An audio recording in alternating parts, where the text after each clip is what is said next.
Olá, espectador, espectadora do Bom de Ler. Estamos chegando ao final desse ano, mas os bons lançamentos continuam chegando às livrarias. Eu acabei de ler o romance da Carol Ben-Simon, O Clube dos Jardineiros de Fumaça.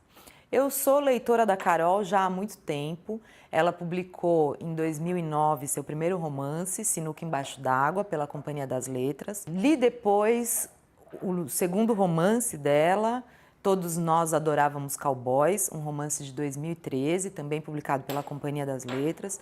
E por gostar muito do estilo da Carol, logo nos primeiros meses do Bom de Ler, a gente foi entrevistá-la em Porto Alegre. E, para minha surpresa, na entrevista foi que eu fiquei sabendo que a Carol tinha já um romance acabado, que seria lançado ainda esse ano, e é dele que eu vou falar para vocês hoje. O Clube dos Jardineiros de Fumaça é um livro que, dos 3 romances da Carol, é o livro mais volumoso, o livro de maior fôlego dela, que apresenta muita pesquisa e um universo bem particular. Através do Arthur Lopes, que é um brasileiro que sai de Porto Alegre depois de alguns acontecimentos marcantes, ele vai tentar a vida na Califórnia, na região de Mendocino. É uma região muito específica porque ela tem essa particularidade de ser muito voltada, muito marcada pela produção da maconha. O Arthur, ele se envolve com algumas pessoas lá, a Tamara, com quem ele namora, a Silvia, que o hospeda num esquema de Airbnb, e ele passa também a fazer alguns bicos e a trabalhar nessa produção, nessa cadeia que envolve o cultivo da erva.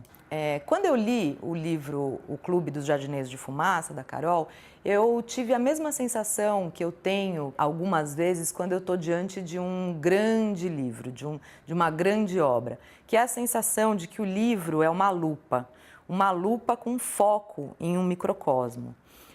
Então é como se eu estivesse ali vendo muito claramente, vendo muito de perto um lugar, portanto uma geografia, como se eu estivesse também muito próxima de um modo de vida daquelas pessoas, como se elas estivessem ali se movimentando, fazendo coisas, e eu com o livro como uma lupa, chegando muito perto, assim, inclusive das próprias angústias, que não são minhas, são daqueles personagens, mas que são praticamente vividas por mim.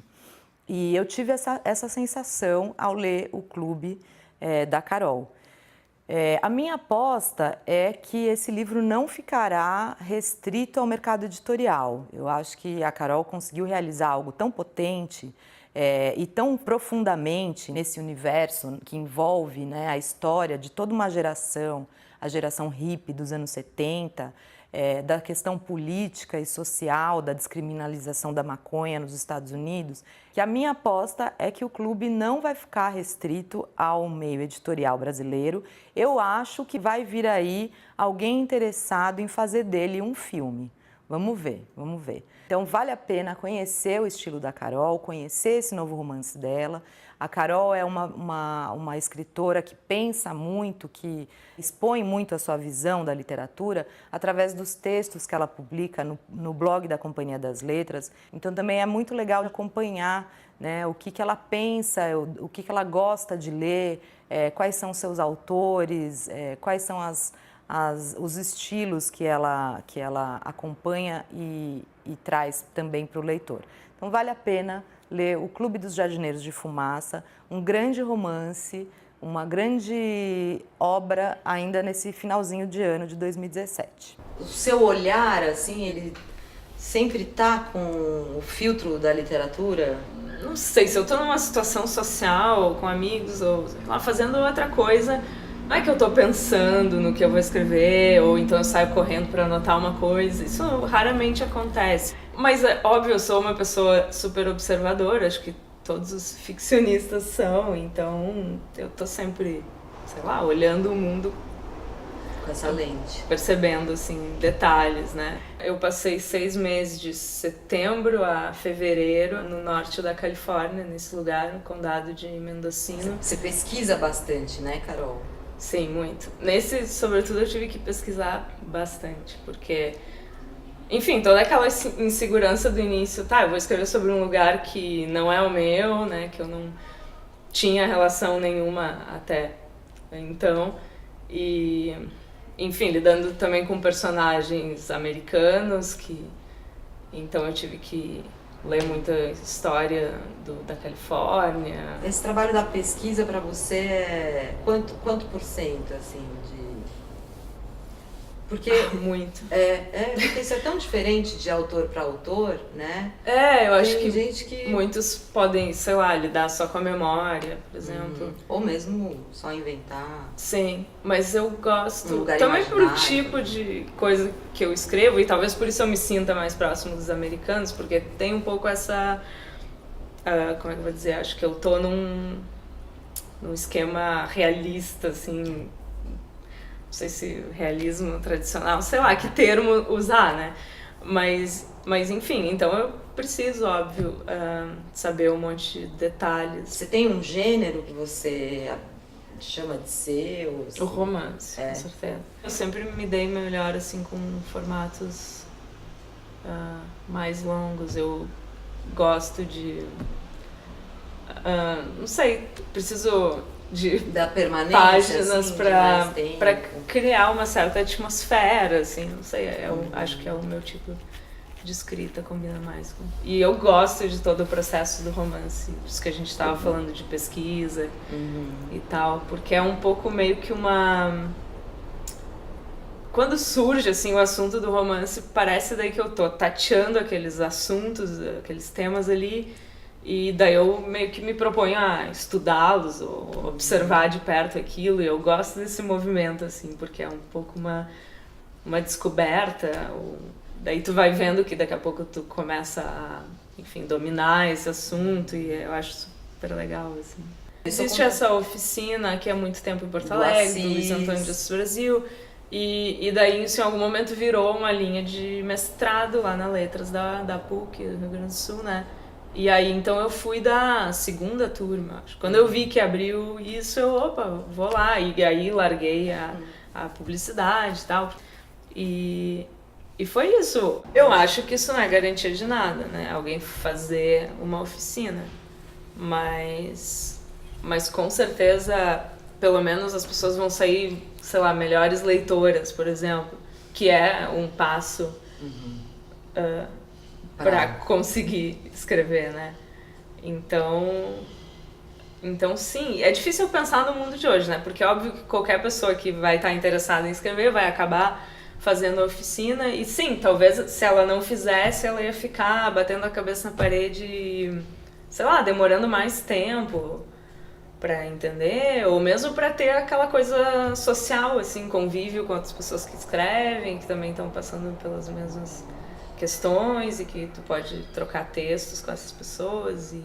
Elimina algumas dificuldades, mas não é garantia, certo? Claro. E tu começa a ler as coisas daí com outro olhar e tentar... Você já foi professora de oficina? Sim. Já fui.